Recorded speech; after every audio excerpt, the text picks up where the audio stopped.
Tabuh zuhur pun berbunyi, mufakat pun selesai dengan keputusan sebagai berikut. Dubalang yang 16 orang ditugaskan mencari putri sangkar bulan sampai dapat ditemukan dan dibawa pulang.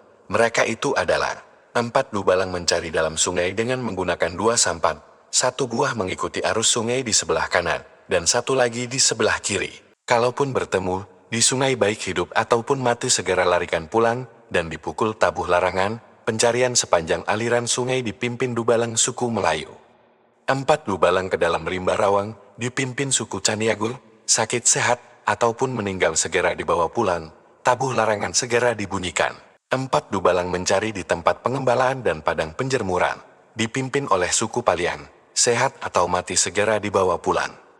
4 dubalang mencari ke dalam hutan rimba raya, dipimpin oleh suku Patopang, yang 4 di bulang ini mengemban tugas 1 orang pembawa gon, 1 orang pembawa makanan, 1 orang membawa tandu dan 1 orang lagi pembawa tenda. Para menti ditugaskan untuk menghubungi penghulu kenegerian Sibrakun. Tugas ini diemban oleh mentu suku Patopang.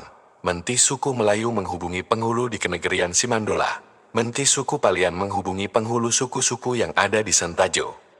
Menti suku Caniago menghubungi penghulu-penghulu yang ada di kenegerian Kopa. Keputusan yang diambil perlu dibentuk persatuan dan kesatuan koto utama dengan koto yang masih berkembang. Keputusan yang diambil dan dilaksanakan hari itu juga, tanpa membuang waktu lagi, demi keselamatan Putri Sangkar Bulan yang mungkin disiksa oleh segerombolan Raja Gumoring dari daerah Sukek Tunggal. Para dukun dan paranormal mulai meramal dengan ilmu kebatitan masing-masing. Fatimah beranya, di negeri kita ini ada 4 penghulu, 4 menti, 4 dubalang, yang berstatus sebagai perangkat kepenghuluan di satu kenegerian. Tugas mereka berbeda, setiap penghulu bertanggung jawab terhadap keselamatan anak, cucu dan kemenakan dalam suku yang dipimpin. Semua diatur dalam hukum adat, yang dibuat oleh Datuk Perpatih dan Datuk Ketemenggungan, kemudian dilanjutkan oleh Datuk Rajo Lelobudi, yang mengatur tata krama dalam kerajaan, adalah undang-undang. Dalam Undang-Undang 45 disebut konvensi yaitu undang-undang yang tidak tertulis, sampai sekarang berlaku dalam masyarakat Rantau Kuantan yang kurang oso 20, jawab Datuk. Kalau Fatimah menanyakan tugas mereka, tentu saja berbeda. Dalam hukum adat, keputusan hukum berada di tangan penghulu. Melaksanakan perundingan, bermufakat, bermusyawarah ini adalah tugas para menti. Sedangkan dubalang penegakan hukum dan pembentang hukum, agar berjalan sesuai ketentuan hukum yang digariskan oleh datuk penghulu suku.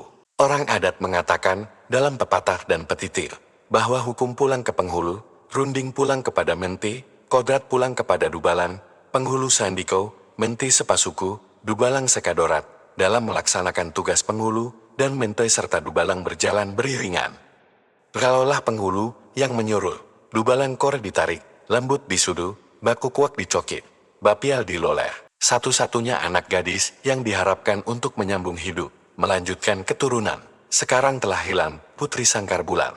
Satu-satunya anak gadis yang cantik di negeri. Tubuhnya tinggi semampai, rambutnya panjang bak mayang terurai, keriting menjangkau tumit, kulit kuning langsat. Tingkah lakunya sopan, berbicara lemah lembut, kalau bertemu dengan teman-temannya, selalu ramah dan tersenyum.